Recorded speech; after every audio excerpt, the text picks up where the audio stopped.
আপনাদের দিদি হিসেবে আপনাদের কাছে আমি অনুরোধ করতে এসেছি, মুখ্যমন্ত্রী হিসেবে বলতে আসিনি। আমি আপনাদের দিদি হিসেবে বলতে এসেছি, যাতে আপনারা না ভাবেন হ্যাঁ আমি চিফ মিনিস্টার আছি, আমি একটা পার্টিও বিলংস করি, কিন্তু আপনাদের কাছে এসেছি যদি বলেন as a chief minister, as a elder sister, এবং আপনাদের আন্দোলনের সমব্যথী এবং সমসাথী। স্বপ্নের বাড়ি তৈরি করুন COHS construction online home solutions এর সাথে। আমাদের ঠিকানা near Shubham hospital, Cooch Behar, pin 736101। যোগাযোগ করতে কল করুন 7908712930 অথবা 8250240069। আমার কথা শুনুন, আমিও আপনাদের সমস্যার সমাধান করেছি এবং আবার আমি করার চেষ্টা করব। আমাকে একটু সময় দিন, ভালো থাকুন, সুস্থ থাকুন।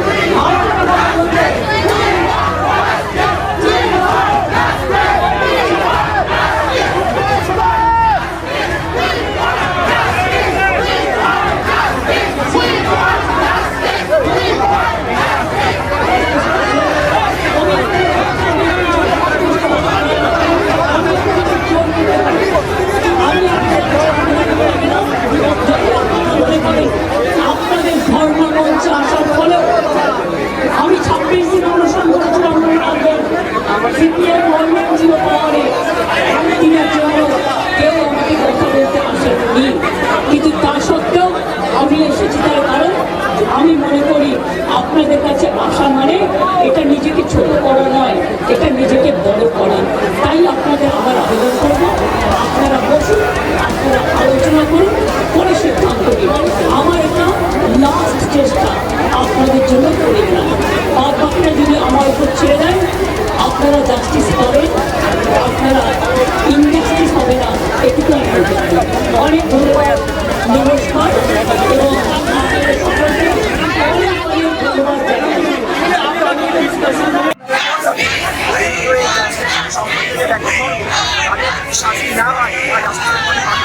এবং এরকম ঘটনাটার ঘটনা আজকে বিষয় করতে পারে না।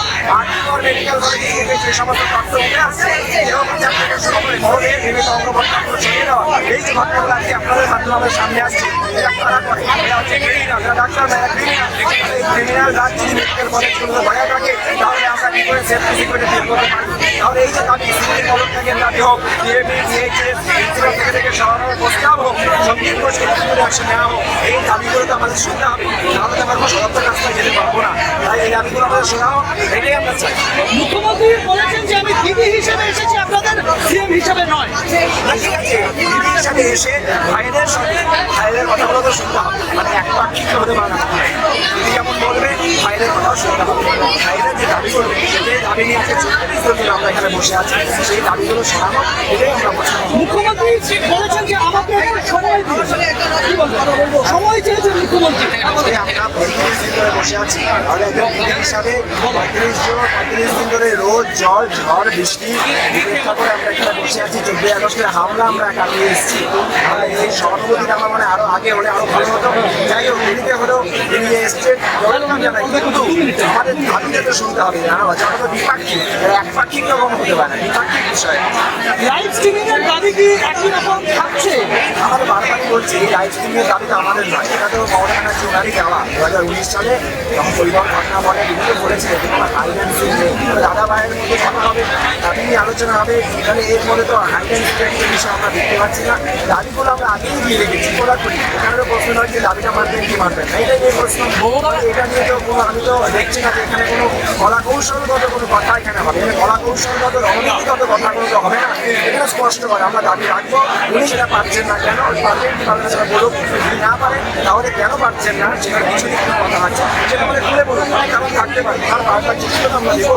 তাহলে কথোপকথনটা আজকে আমার বাসার সবাইকে শুনতে ফলে আমার মনে হয় না যে লাইভ স্ট্রিমের বিষয়টা আপনারা এতটা করছেন, সরকারটাকে এটা কোনো বড় বিষয় হয়ে দাঁড়াবে বলে আমার তো মনে হয় ব্যক্তিগত।